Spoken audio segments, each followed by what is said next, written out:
तो नमस्कार दोस्तों, स्वागत है मेरे YouTube चैनल आर के बूम में। मैं हूँ राकेश कुमार। तो दोस्तों, आज मैं आपको बताने वाला हूँ कि ST से LT तक सप्लाई कैसे जाती है। तो सबसे पहले मैं बता दूँ आपको कि किसी भी इंडस्ट्री में जो सप्लाई आती है वो 11,000 या फिर 33,000 आती है, यानी कि 33 kV या 11 kV की। तो हमारे यहाँ पर अभी प्रेजेंट में जो आई हुई है वो है 33,000। तो चलिए शुरू करते हैं। जो हमारी PVNL से सप्लाई आई हुई है वो उस खंभे पर आई हुई है 3 फेस। उस केबल के द्वारा सीधी एस्टीमीटर रूम में गई हुई है। एस्टीमीटर रूम में तो दोस्तों ये हमारा मीटरिंग सेक्शनल पैनल यानी कि एस्टीमीटर रूम।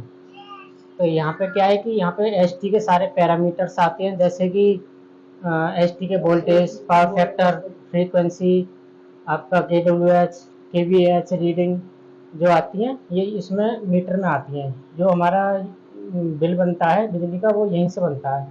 यहाँ से फिर सप्लाई सीधी हमारे LA के पास गई है, यानी कि सर्ज अरेस्टर या फिर लाइटनिंग अरेस्टर। चलिए आइए ले चलते हैं, आइए।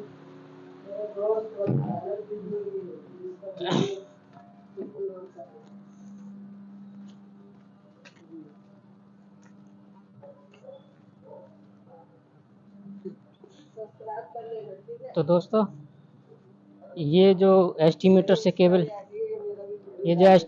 केबल आई हुई है यहाँ से आती हुई यहाँ पर, ये है हमारा LA।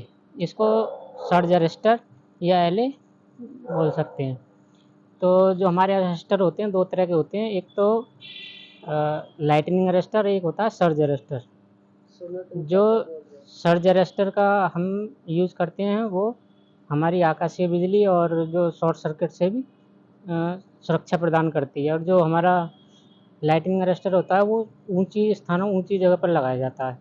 तो ये है सर्ज अरेस्टर। इसका काम है जो हमारी आकाशीय बिजली गिरती है उसको उसमें क्या है कि हाई वोल्टेज बहुत ज़्यादा होते हैं, तो जो वोल्टेज ज़्यादा होते हैं उसको ग्राउंड कर देता है और जो सीमित वोल्टेज ये लाइन को आगे भेज देता है।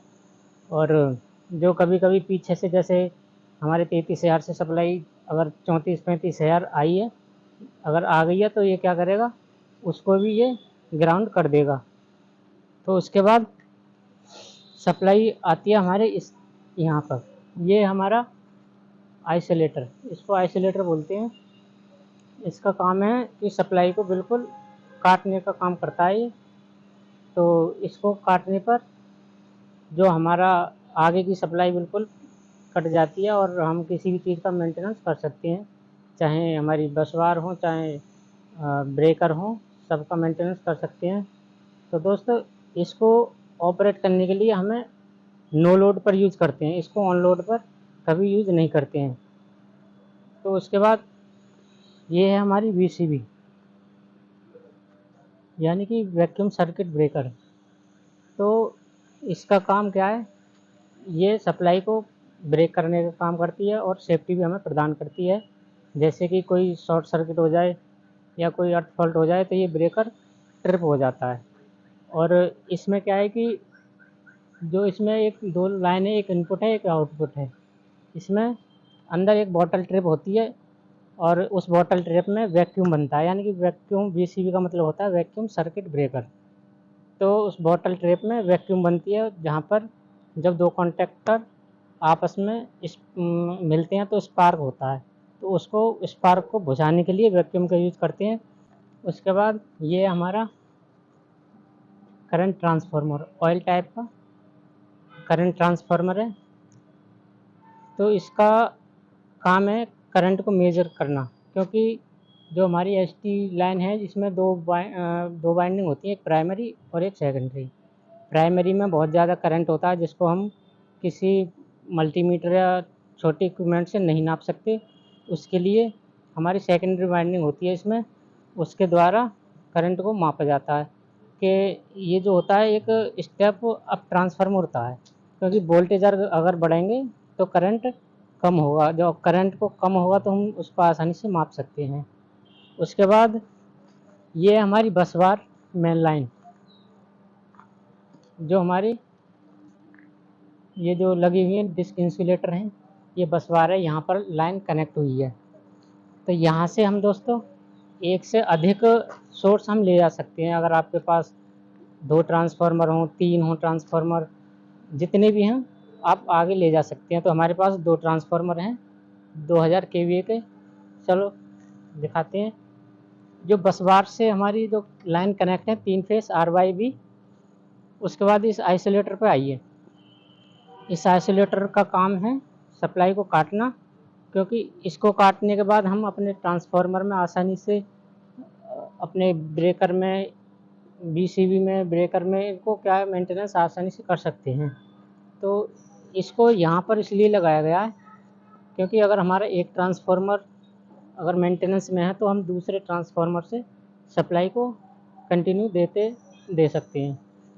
उसके बाद ये हमारा BCB ट्रांसफार्मर के लिए।